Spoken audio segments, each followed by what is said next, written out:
નમસ્કાર વિદ્યાર્થી મિત્રો, હું છું હિમાંશુ બારોટ. આપણે લાસ્ટ લેક્ચરની અંદર હેનરીના નિયમની વિશે ચર્ચા કર્યા હતા કે હેનરીનો નિયમ શું કહેવા માગે છે, હેનરીના નિયમની અંદર ઉપયોગિતા શું છે, એ દરેક વિશે ચર્ચા કરી હતી. આજે આપણે ભણવાનું છે કે ભાઈ હેનરીનો નિયમ જે છે એ હેનરીના નિયમની અંદર જેટલા પણ વાયુઓ છે એ વાયુની અંદર સ્પેશિયલ કઈ કઈ કન્ડિશન હશે જેથી એ હેનરીનો નિયમનું પાલન કરશે.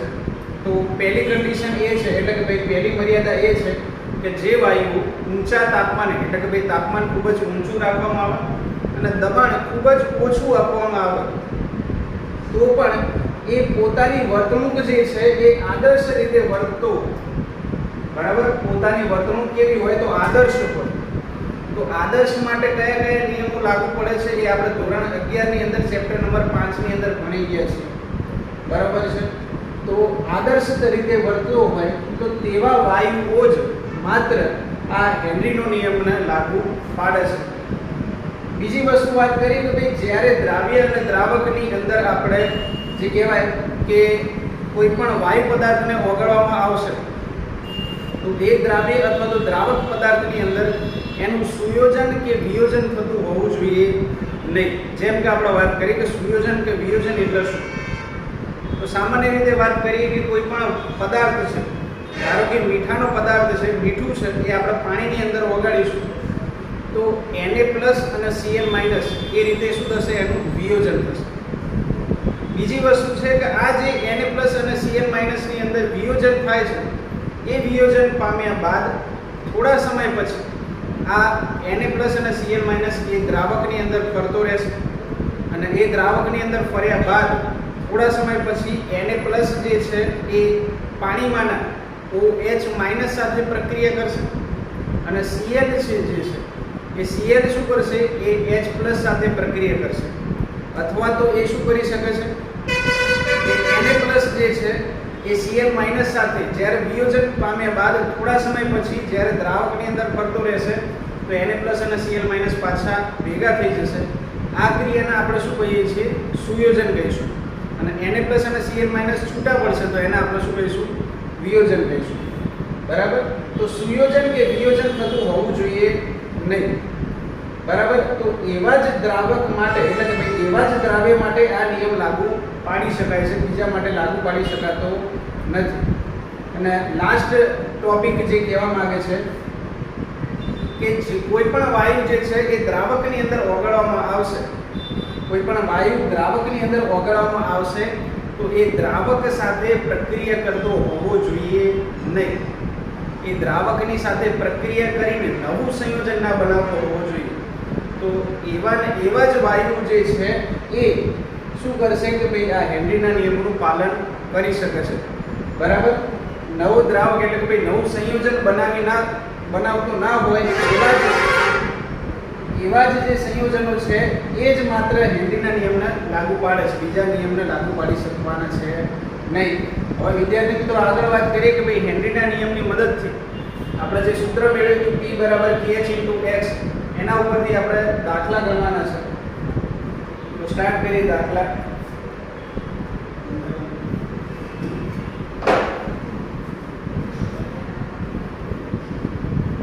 ચલો, કોયડા નંબર 2.4.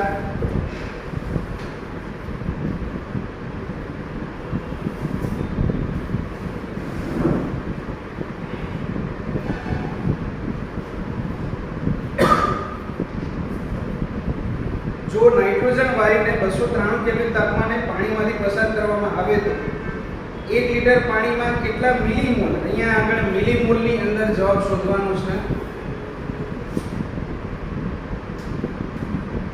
નાઇટ્રોજન વાયુ ઓગળશે, બરાબર. જો નાઇટ્રોજન વાયુને 293 કેલ્વિન તાપમાને 1 લિટર પાણીમાંથી પસાર કરવામાં આવશે તો કેટલા મિલીમોલ નાઇટ્રોજન વાયુ ઓગળશે એ આપણે શોધવાનું છે, બરાબર. આગળ વાત કરીએ કે નાઇટ્રોજન વાયુનું આંશિક દબાણ Pn2 બરાબર આપેલું છે 0.987 bar. બીજી વસ્તુ આપેલું છે કે હેનરીનો અચળાંક આપી દીધો છે kh. kh નું મૂલ્ય આપ્યું છે 76.48 કિલોબાર.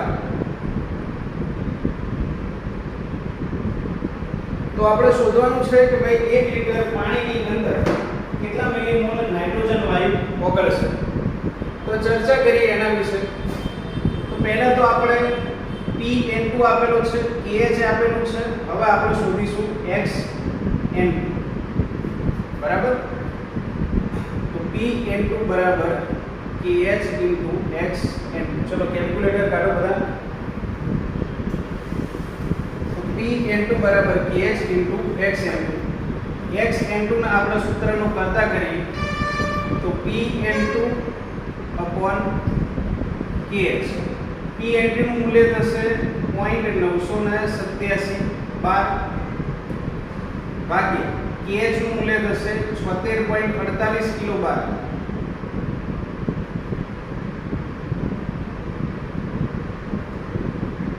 તો xn2 બરાબર આવશે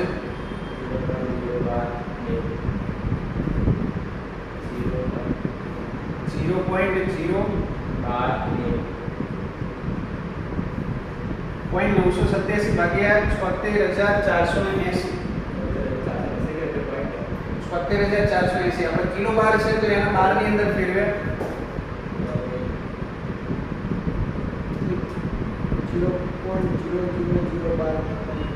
0.0000 એટલે 3 0 4 0 12 90.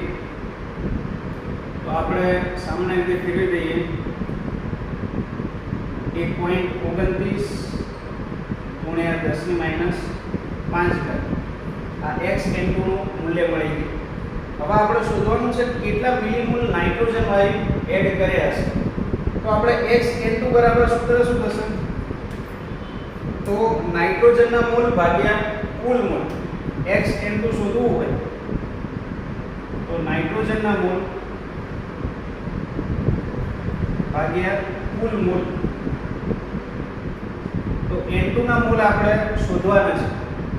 1 લિટર પાણીની અંદર કેટલા મિલીમોલ ઓગળશે એ આપણે શોધવાનું છે. તો કુલ મોલ કેટલા થશે? 1 લિટર પાણી છે, 1 લિટર પાણીના મોલ બરાબર. તો 1 લિટર પાણી છે તો 1000 એટલે કે વજન ભાગ્યા અણુભાર. એટલે અણુભાર કેટલો થશે? 18. તો 1000 ભાગ્યા 18 કેટલા થશે? 1000 ભાગ્યા 18 અથવા તો 1030 ભાગ્યા 18. 1030 ભાગ્યા 18 કેટલા થશે?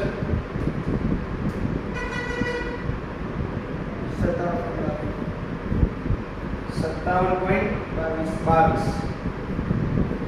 1000 ભાગ્યા 18 55.55. તો આપણે 1000 ભાગ્યા 18 લઈ લઈએ. ચલો 55.55. તો xn2 બરાબર શું થશે? 1.29 ગુણ્યા 10 ની માઈનસ 5 ઘાત બરાબર n2 ના મોલ એ આપણે શોધવાના છે ભાગ્યા કુલ મોલ તો 55.55. હવે n2 ના મોલ જે છે એ આપણે અવગણી લઈએ તો n2 ના મોલ બરાબર 55.55 ગુણ્યા 1.29 ગુણ્યા 10 ની માઈનસ 5 ઘાત કેટલા આવશે? 55.55 ગુણ્યા 1.29 ગુણ્યા 10 ની માઈનસ 5 ઘાત 1.65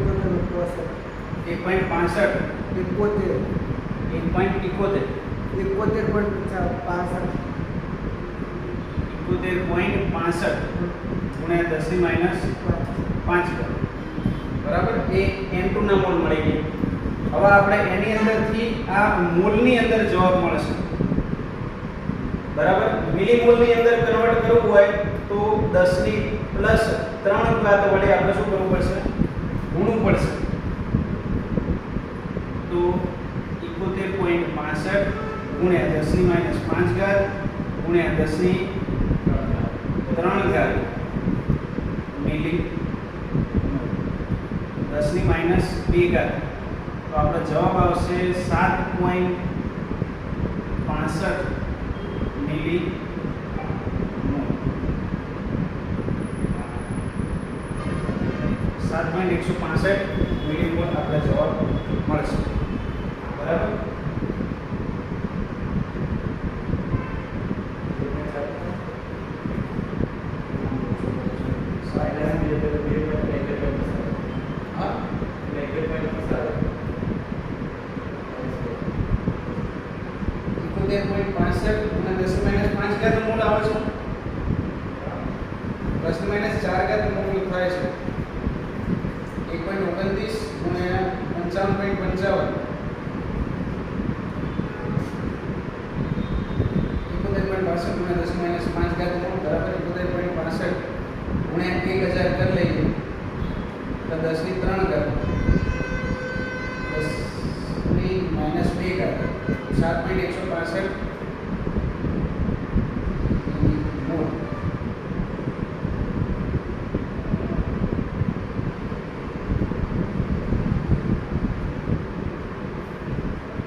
દાખલો આપેલો છે ભાઈ લખાણ સંબંધિત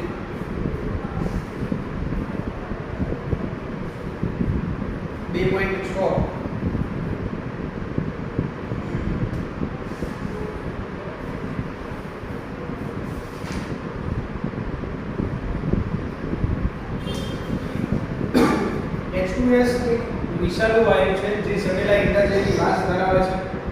તેનો ઉપયોગ ગુણાત્મક પૃથ્થકરણ માટે કરવામાં આવે છે. હવે અહીંયા આગળ આપેલું છે જો H2S ની પાણીમાં દ્રાવ્યતા STP 0.195 મોલ હોય તો હેનરી અચળાંકની ગણતરી કરો. એટલે અહીંયા આગળ આપણે શોધવાનું છે KH નું મૂલ્ય શોધીશું. KH નું મૂલ્ય શોધવાનું થશે. હવે બીજી વસ્તુ શું આપી છે તો ભાઈ STP એ H2S ની પાણીમાં દ્રાવ્યતા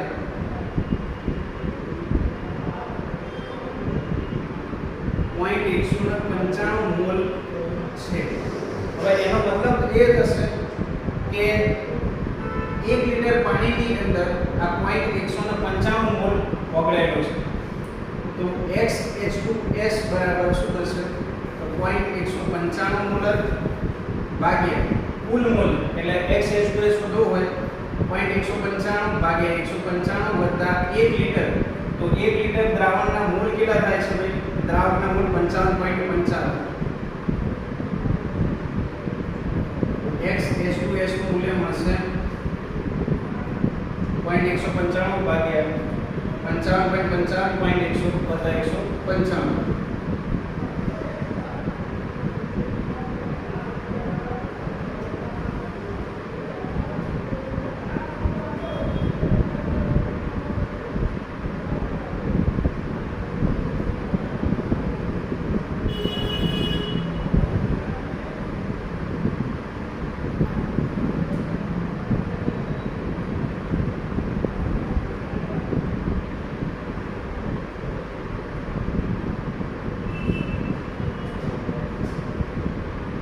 નીચે શું જવાબ આવે છે 0.195 વત્તા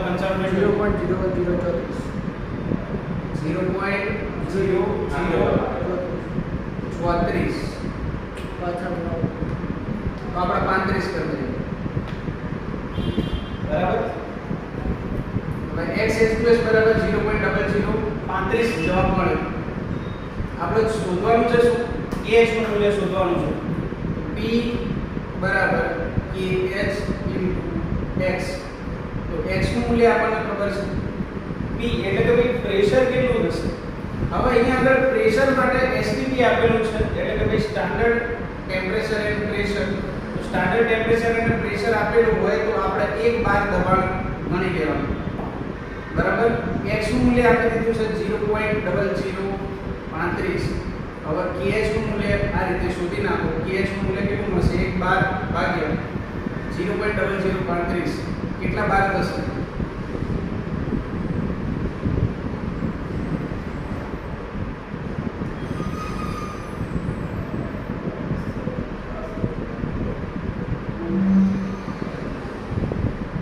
28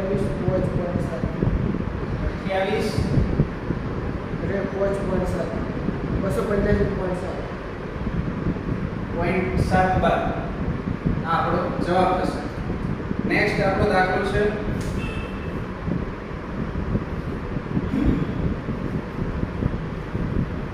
પાણીમાં CO2 માટેનો હેનરી અચળાંક 298 કેલ્વિન તાપમાને 1.67 ગુણ્યા 10 ની 8 ઘાત પાસ્કલ આપેલો છે. ચલો 2.7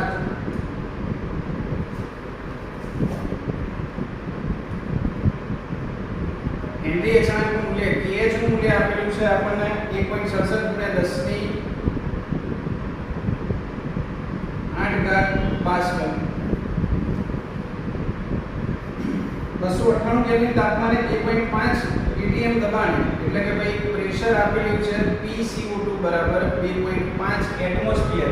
હવે તમને અહીંયા આગળ આપણને atm ની અંદર પ્રેશર આપેલું છે તો atm માંથી પાસ્કલ ની અંદર ફેરવવું હોય તો 10 ની 5 વડે આપણે ગુણવાના રહેશે. તો પાસ્કલ ની અંદર ફેરવવું હોય તો 2.5 ગુણ્યા 10 ની 5 ઘાત પાસ્કલ. સંતુલિત કરેલા 500 ml સોડા વોટરમાં CO2 ના જથ્થાની ગણતરી કરવાની છે. તો CO2 નો જથ્થાની ગણતરી કરવી હોય તો કઈ રીતે કરવાની રહેશે? તો આપણે વાત કરી PCO2 બરાબર KH xCO2.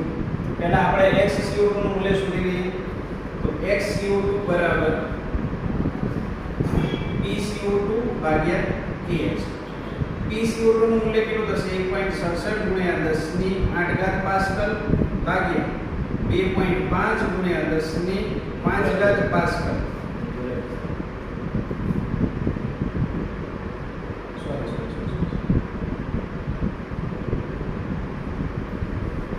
PCO2 નું મૂલ્ય છે 2.5 ગુણ્યા 10 ની 5 ઘાત પાસ્કલ અને KH નું મૂલ્ય થશે 1.67 ગુણ્યા 10 ની 8 ઘાત પાસ્કલ. ચલો હવે આનું કેલ્ક્યુલેશન કરો. 10 ની -3 ઘાત બાકી રહેશે 2.5 ગુણ્યા ભાગ્યા 1.67 1.50 ગુણ્યા 10 ની -3 ઘાત એ આપણને મળશે xCO2 નું મૂલ્ય. હવે આપણે શોધવાનું છે કે કેટલા મોલ CO2 દબાણ હેઠળ 500 ml સોડા બોટલમાં CO2 ના જથ્થાની ગણતરી કરવાની છે. તો CO2 ના જથ્થાની ગણતરી કરવી હોય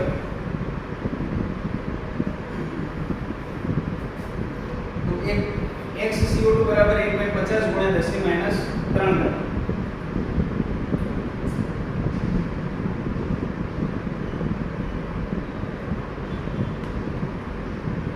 તો 1.50 ગુણ્યા 10 ની -3 ઘાત બરાબર n અપોન કુલ મોલ. હવે અહીંયા આગળ 500 ml પાણીની અંદર દ્રાવ્ય કરેલું છે તો 500 ml માટે આપણે શોધવું હોય તો 500 એટલે કે પાણીનું મોલ શોધવા હોય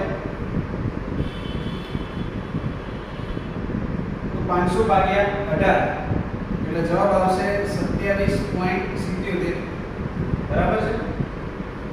તો કુલ મોલ કેટલા થશે? 27.77.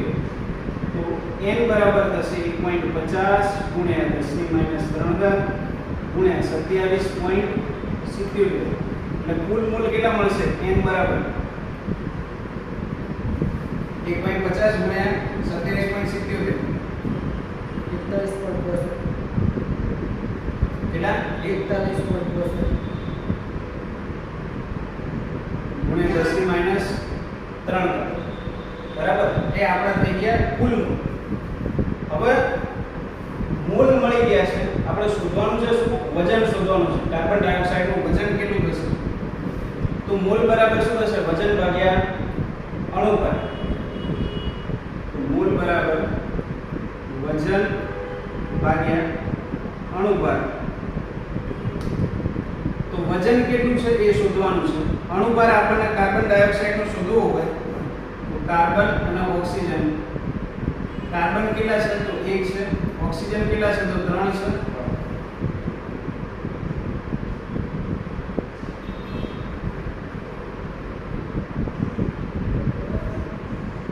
તો ટોટલ થશે 60.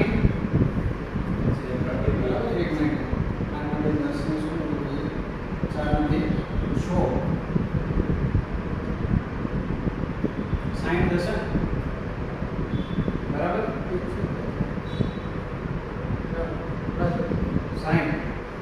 વજન બરાબર મોલ કેટલા છે તો 41.65 ગુણ્યા 10 - 3 ઘાત ગુણ્યા અણુભાર કેટલો થશે 60 તો વજન બરાબર કેટલું થશે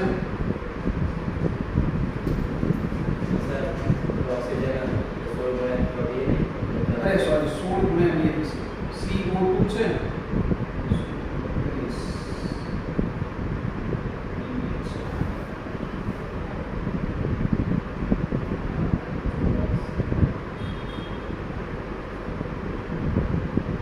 વજન બરાબર 41.65 ગુણ્યા 44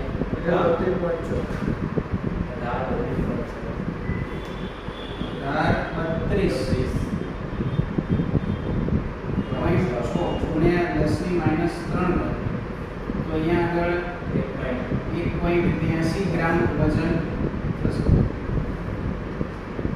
બરાબર. હવે આપણે હેનરીના નિયમના લગતા જેટલા પણ દાખલા છે જેટલા પણ એક્ઝામ્પલ છે એ આપણે ગણી ચૂક્યા છીએ જે એક્ઝામની અંદર થોડા ઇમ્પોર્ટન્ટ છે. તો હેનરીનો નિયમ અહીંયા આગળ પૂરો થાય છે. નેક્સ્ટ નિયમ ચાલુ કરીએ રાઉલ્ટનો નિયમ. બાષ્પશીલ દ્રાવક અને બાષ્પશીલ દ્રાવ્ય માટે રાઉલ્ટનો નિયમ વિશે ચર્ચા કરીશું હવે.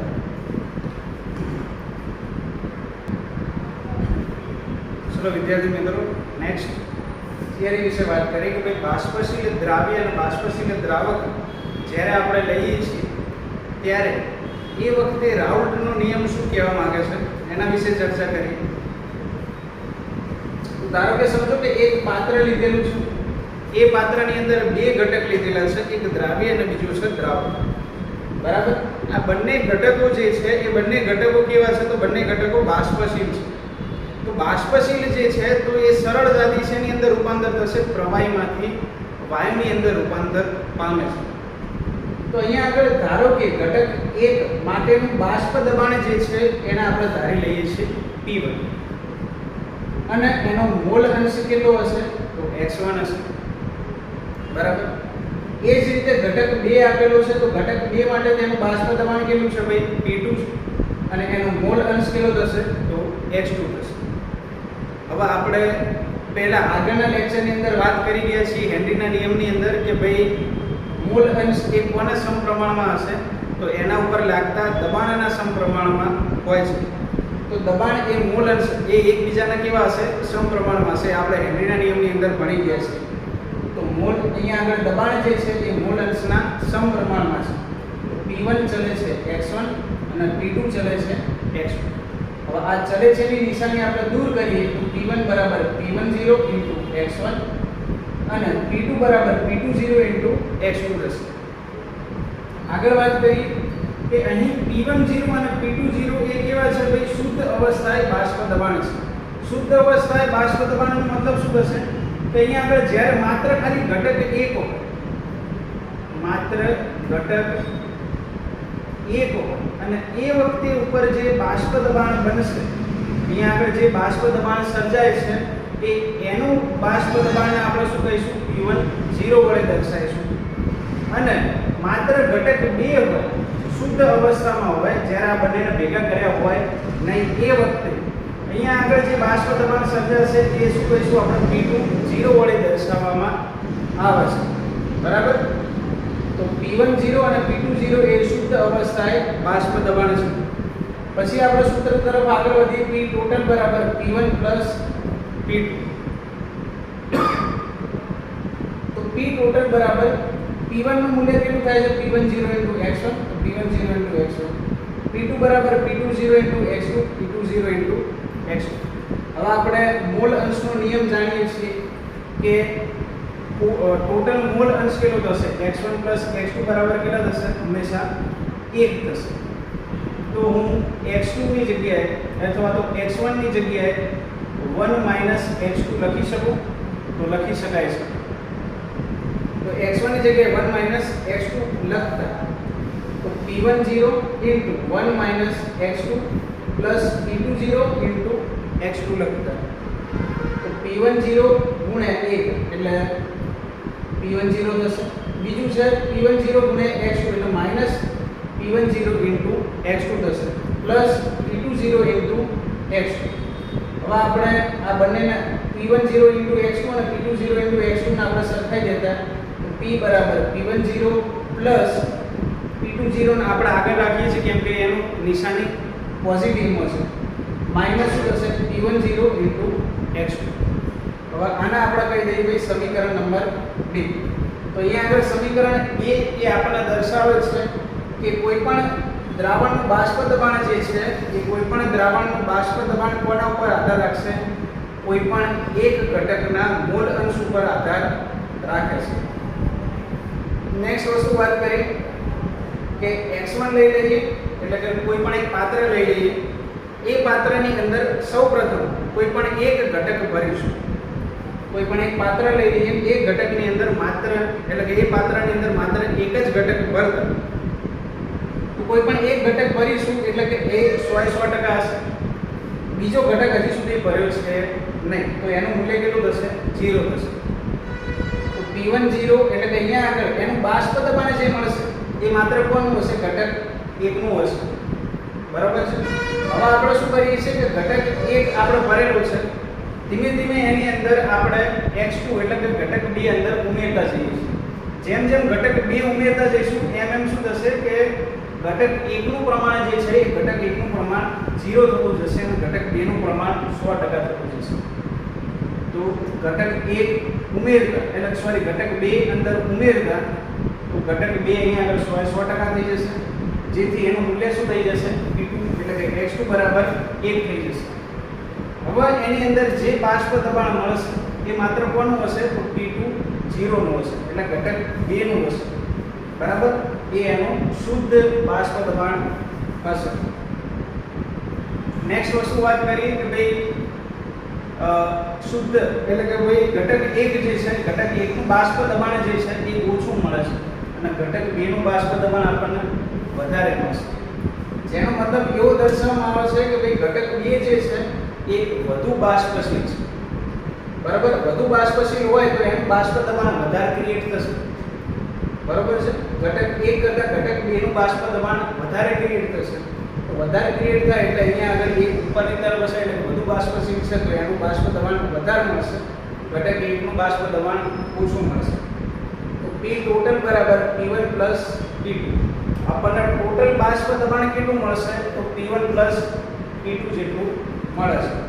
હવે અહીંયા આગળ x1 જે આપેલું છે તો x1 નું મૂલ્ય એ p2 0 સાથે આપણે સંકળતા તો p2 બરાબર p20 x2 અને x2 નું મૂલ્ય આપણે p10 સાથે સાંકળતા તો p1 બરાબર p10 x1.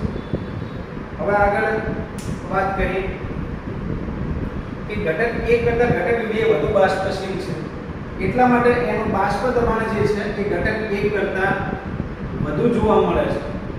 બરાબર આટલે સુધી થઈ ગયો રાઉલ્ટનો નિયમ. ફરીથી આગળ વાત કરીએ તો ભાઈ વાયુમય પદાર્થો તો અહીંયા આગળ વાયુમય પદાર્થ માટે બાષ્પ દબાણનું મૂલ્ય કઈ રીતના શોધી શકાય તો વાયુમય પદાર્થ હોય તો આપણે ધોરણ 11 ની અંદર ભણી ગયા છીએ સૂત્ર આંશિક દબાણ બરાબર કુલ દબાણ ગુણ્યા મોલ અંશ. તો આંશિક દબાણ એટલે કે p1 નું આંશિક દબાણ એ કુલ દબાણ અને એના મોલ અંશ સાથે સંકળાયેલું છે. આ y1 જે છે એ એનો મોલ અંશ થશે. બરાબર તો આપણે એના પરથી દાખલા ગણવામાં જ્યારે આવશે ત્યારે આપણે એના વિશે વિસ્તૃતમાં ચર્ચા કરીશું. હવે આપણે દાખલા નંબર અહીંયા આગળ ઉદાહરણમાં આપેલો છે 2.5 એના વિશે ચર્ચા કરીએ. કોયડા નંબર 2.5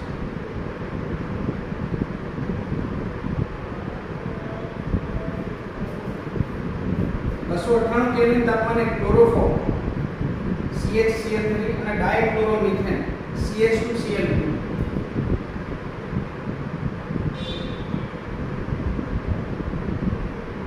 સૌપ્રથમ આના આપણે મોલ અણુભાર શોધી લઈએ.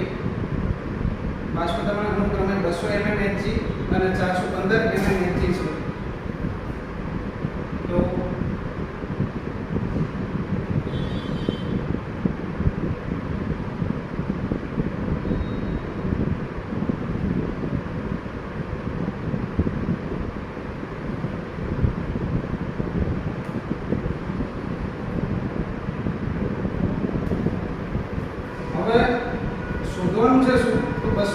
કેલ્વિન તાપમાને 25.5 ગ્રામ CHCl3 અને 40 ગ્રામ CHCl2 નું મિશ્ર કરી બનાવેલા દ્રાવણનું બાષ્પ દબાણ શોધવાનું છે. તો આપણે બાષ્પ દબાણ શોધવાનું છે.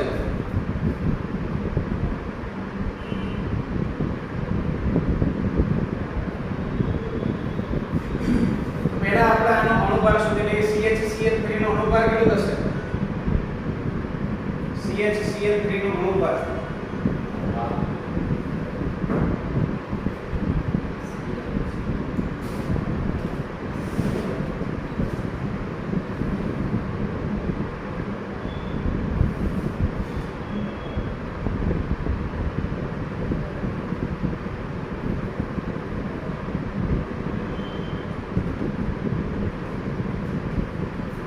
चलो भाई CHCl3 નો અણુભાર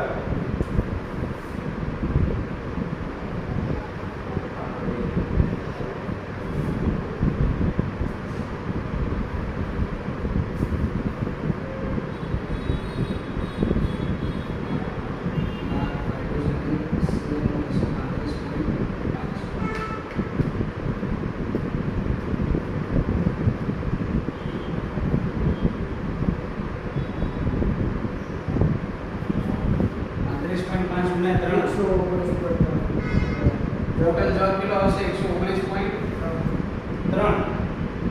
35.5 ગુણ્યા 3 કેટલા થાય? 119.5 થતો હશે. 106.5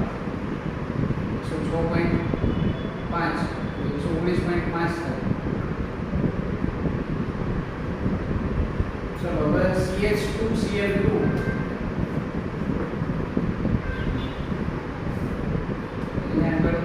જવાબ આવશે. બરાબર.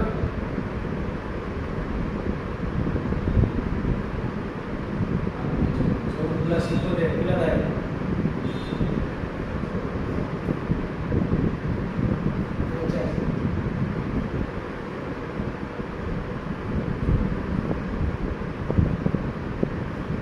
આપણે એનું બાષ્પ દબાણ શોધવાનું છે. બરાબર. તો બાષ્પ દબાણ એ એટલે કે ટોટલ બાષ્પ દબાણ T ટોટલ શોધવાનું છે. તો T ટોટલ બરાબર P1 P2.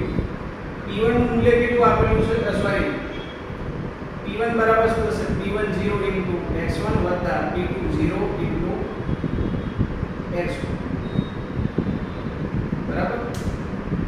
તો P10 નું મૂલ્ય કેટલું આપેલું છે? 200 આપેલું છે. x1 નું મૂલ્ય આપણે શોધવાનું છે, એટલે કે એના મોલ શોધવાના છે. તો x1 બરાબર આપણે શું કરીશું? 119. ચલો અહીંયા આગળ x1 શોધી લઈએ અને x2 શોધી લઈએ. તો x1 બરાબર શું કરવું પડશે? પહેલા તો એના મોલ શોધવા પડશે. વજન ભાગ્યા અણુભાર. તો વજન કેટલું આપેલું છે? 25.5 ગ્રામ CHCl3 આપેલું છે. 25.5 CHCl3 એનો અણુભાર થશે 119.5. x2 બરાબર કેટલું આપેલું છે? 40 ગ્રામ. એટલે n1 n ચલો 40 ગ્રામ ભાગ્યા 85. 25.5 ભાગ્યા 119.5 અને 40 ભાગ્યા 85 0.21. આની અંદર 0.47 0.21 વત્તા 0.47 કેટલો જવાબ આવશે?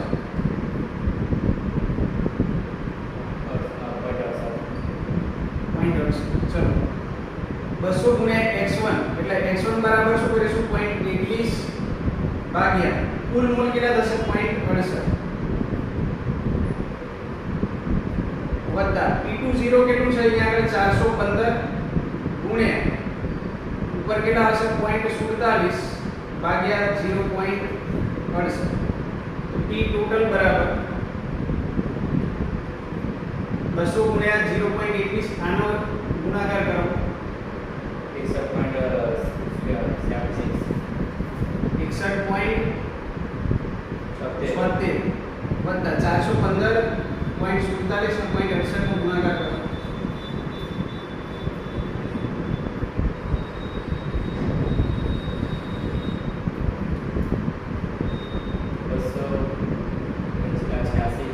ભાગ્યા કરે 0.68.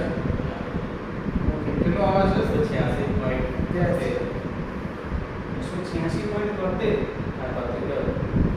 415 ગુણ્યા 0.47 ભાગ્યા 0.68. તો 286.83.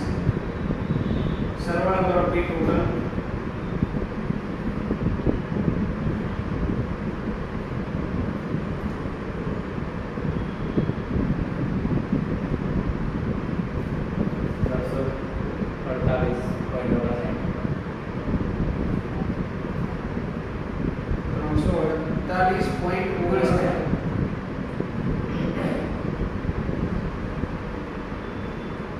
જવાબ મળશે.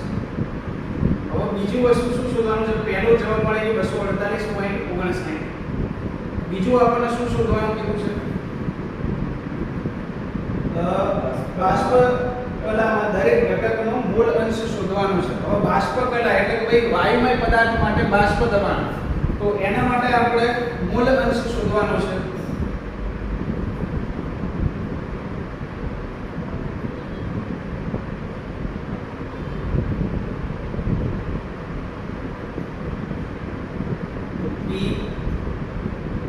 P1 બરાબર P ટોટલ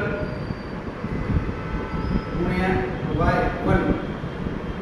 તો P1 નું મૂલ્ય આપણે શું થશે? 200 ગુણ્યા 0.21 ભાગ્યા 0.68. તો એનો જવાબ આવતો તો 61.76 બરાબર. P ટોટલ નું મૂલ્ય કેટલું થાય છે? 348.59 ઇન્ટુ Y1. તો Y1 બરાબર શું આવશે? 61.76 ભાગ્યા 348.59. 61.76 ભાગ્યા 348.59.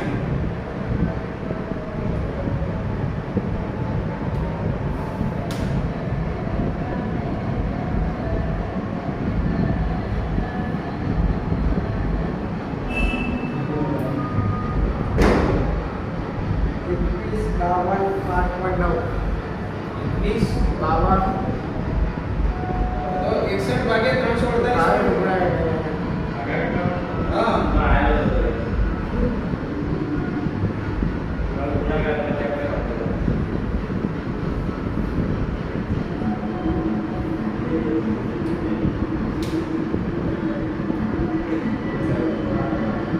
જલ્દી ગયા. 0.17 પોઈન્ટ 18 થશે. એ જ રીતે P2 નું જાતે શોધવાનું રહેશે. P ટોટલ ઇન્ટુ Y આ જાતે શોધવાનું રહેશે. 286.83 ભાગ્યા 348.59 કરીશું એટલે આપણને Y2 ની કિંમત મળી જશે. તો આ રીતે આપણે બાષ્પ કલામાં રહેલી ઘટકનું મોલ અંશ શોધી શકાય છે. થેન્ક યુ વિદ્યાર્થી મિત્રો. આવતીકાલે આપણે આદર્શ દ્રાવણ અને બિન આદર્શ દ્રાવણ વિશે ચર્ચા કરીશું. આભાર. 0.82 જવાબ આવે.